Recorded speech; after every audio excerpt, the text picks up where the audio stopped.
It's no secret that retro gaming has taken off in a huge way. Games that were once considered junk and bargain bin material now command insane prices, and the trend shows no sign of letting up. The Saturn is one system in particular which has seen a renaissance in recent years as newcomers and nostalgia seekers alike pick up a system. However, unless you have pockets as deep as the Mariana Trench, many of the Saturn's most lucrative experiences are now locked behind massive price tags. Games like Panzer Dragoon Saga, Burning Rangers, Shining Force 3, House of the Dead and Die Hard Arcade would set you back a total of £1,100 going by today's CEX prices. ODEs like Fenrir and Satiator have helped immensely, but I appreciate there are some of you who still pine for that physical box and disc experience, and that's the purpose of this video. Experiencing the wonders of the Sega Saturn doesn't need to cost you hundreds or even thousands of pounds. There are many fantastic experiences to be had without breaking the bank. I'm James, the SEGAHolic, one half of the Sega Guys, and welcome to the 12 best affordable Sega Saturn PAL games. We kick things off with the most expensive game on the list, making our way down the list in order of price from highest to lowest. This 3D on-rails action shooter by Team Andromeda is one of the Saturn's earliest and most impressive titles. It was a launch title in the US, but UK Saturn owners had to wait 7 weeks to get their hands on Panzer Dragoon, and we were not disappointed. While many prefer the scale and visual splendour of its sequel, there's something special about the original. The score, the feeling of being alone against the world with just you and your dragon in a post-apocalyptic world is something every retro gamer should experience. The price of this one has stayed relatively consistent over the last few years and currently goes for around £40. Not many systems can boast a launch title that stands the test of time, but Panzer Dragoon does just that.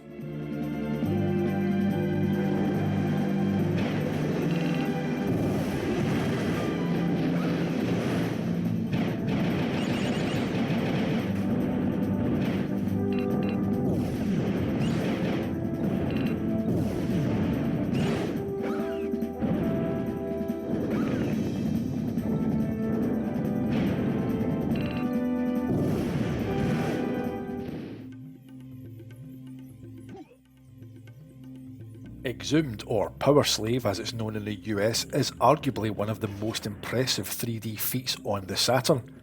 Created by Lobotomy Software and released in 1996, the game runs on their bespoke slave driver engine and, as you can see, it runs fantastic. Lobotomy would utilise the slave driver engine to bring further PC ports to the Saturn, including Duke Nukem 3D and Quake. The controls work brilliantly on the stock Saturn pad, with slick gunplay and exploration aplenty in this must-play first-person shooter. Exhumed is available for £32.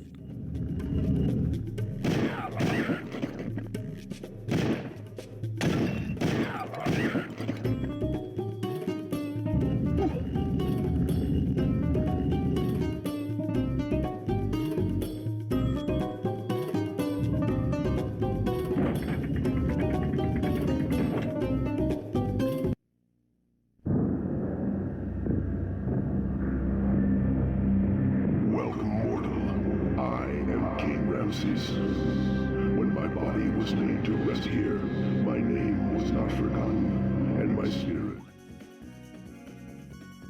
What else can be said about this game that hasn't already been said on this channel? Well, Sonic got caught up in the political Sonic Extreme coloured red tape, Knights stepped forth as the Saturn's would-be mascot. Released in 1996, it's a game that is quite frankly like no other. You control knights in a quest to free Clarice and Elliot from their nightmares by collecting blue chips and depositing them into the Idia capture, freeing the Idia and returning them to the Idia Palace.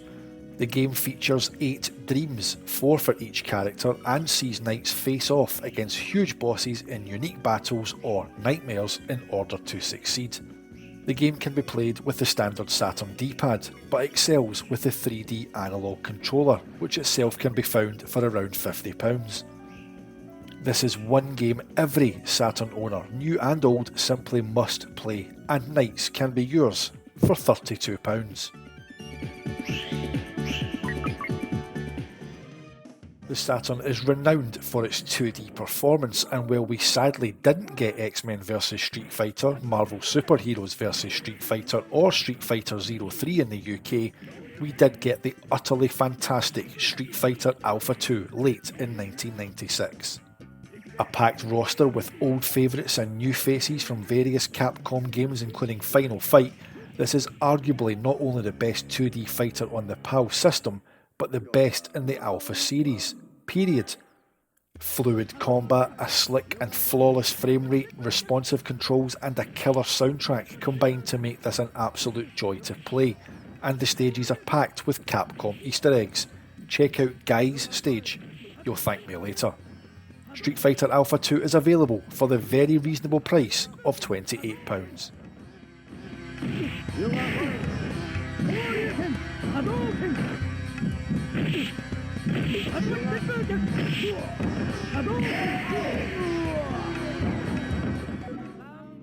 Released on Saturn in 1997, Last Bronx was AM3's attempt at the 3D fighting genre, and they didn't disappoint. Set in Tokyo following the 1990s stock market crash that led to an economic depression, society's youth found themselves caught up in gangs and violence. It all sounds very serious, but AM3 have seriously fleshed out the plot of this one, and I highly recommend that you check out the synopsis. A weapons-based fighter, the port on Saturn is considered by many to be the pinnacle of 3D performance due to the exceptional use of VDP2, creating backgrounds that appear incredibly 3D to the naked eye. In fact, they were so impressive at the time that some reviews wrongly ran with the claim that Last Bronx was the first fully 3D Saturn title. Regardless, the effect is stunning, and the game runs at a rock-solid 60 FPS in the Saturn's high-resolution mode. The game was incredibly popular in Japan, with comics and even a Japan-only direct-to-video movie adaptation. Get your hands on Last Bronx for just £25. So hear me out. I know that it runs better on the PS1, but the Saturn version of Wipeout 2097 deserves a ton of credit. Released in late 1997, this game was never released in the US, meaning it's a PAL exclusive, although it did get a Japanese release as Wipeout XL. The licensed music of the PS1 version is missing, with many tracks from the first Saturn Wipeout port reused. The Saturn has two major plus points in its favour: loading times, which are faster than on PS1, and analog support via the 3D controller. The PlayStation 1 version does not support the DualShock controller. And while the Saturn lacks the fancy or transparency effects of the PS1 version and runs at a slightly lower resolution and frame rate, it's a worthy and affordable addition to your collection at just £20.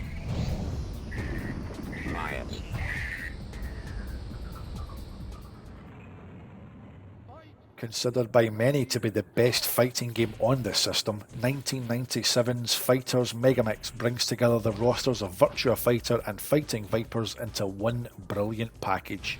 With various paths through the game consisting of different combinations of fighters, there are tons of unlockable bonus characters including the Daytona Hornet, Bean from Sonic Fighters, Janet from Virtua Corp 2 and loads more. The Virtua Fighters also arrive with their Virtua Fighter 3 moveset and dodge button, making this kind of the pseudo Virtua Fighter 3 on Saturn that never was.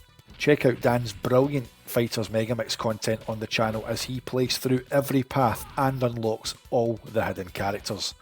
A content-packed bargain at just £20. Let's go. While I personally prefer the first game, I had to choose 1996 Virtua Corp 2 based purely on value for money. Coming barely a year after its predecessor, it features larger levels, branching paths, improved visuals and a fantastic score with action-packed gameplay that make this an absolute bargain at £15. If you have a CRT, you can add a Virtua gun for around the same price as the game, bringing that arcade experience right into the home. The game does play well enough with a controller using the on-screen crosshair, so don't let the lack of a CRT or a light gun put you off. The set pieces in the game are far grander in scale than the original game, with car chases, shootouts on moving trains and much more.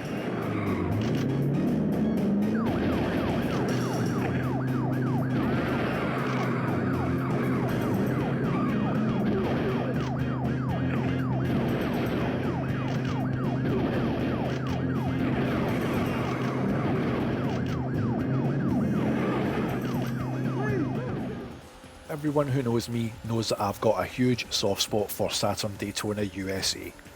Sure, it looks as rough as a bag of nails and runs at anywhere from 20 to 25 frames per second, but my word, the handling is absolutely flawless.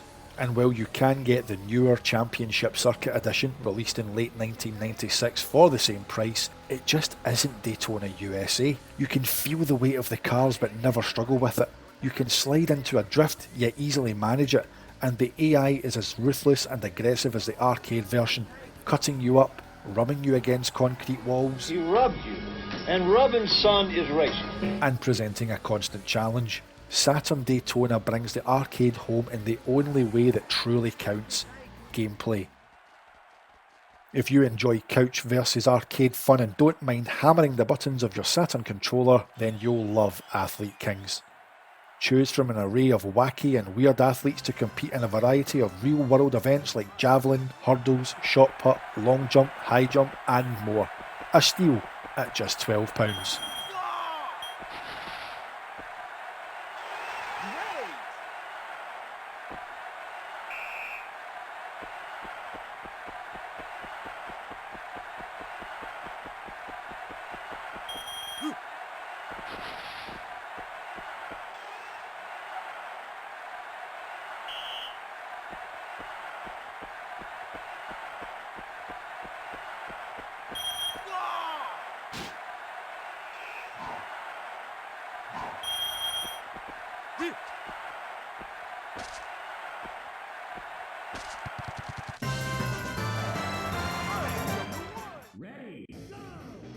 For me, the creme de la creme of the Saturn beat-em-up library.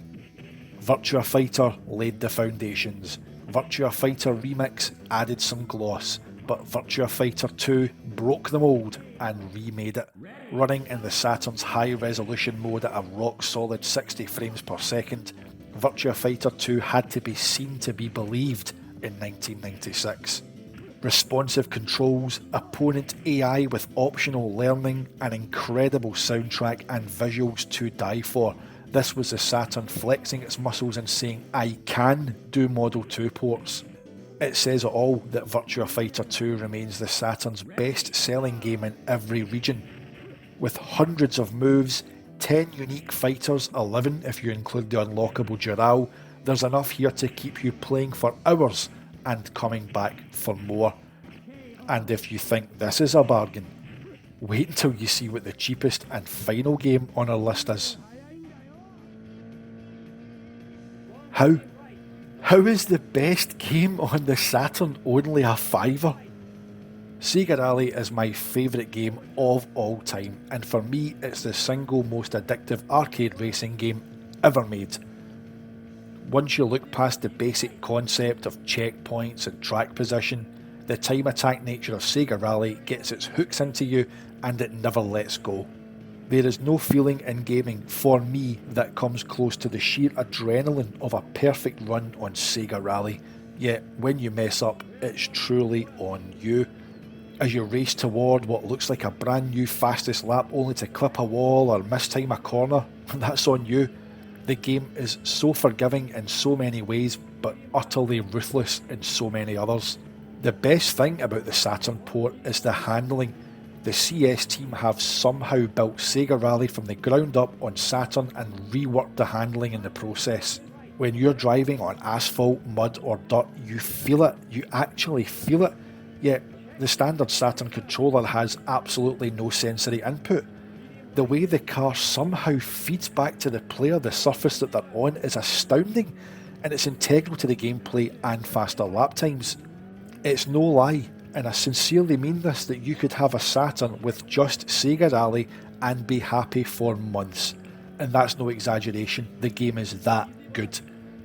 But it only has 2 cars, 3 including the Stratos, and only has 3 tracks, 4 including Lakeside. But Sega Rally's depth has never come from its content, but from its gameplay. I love it today as much as I did in January 1996 when I brought home my copy from Beatties. And for just £5, yes, £5, this is, in my opinion, the best Saturn experience that money can buy.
In this half.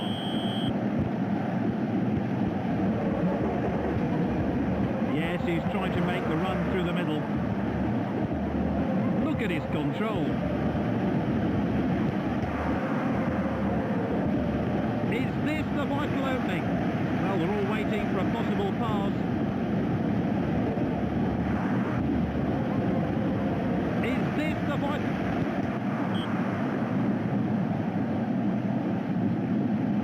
Not easy to defend these corners.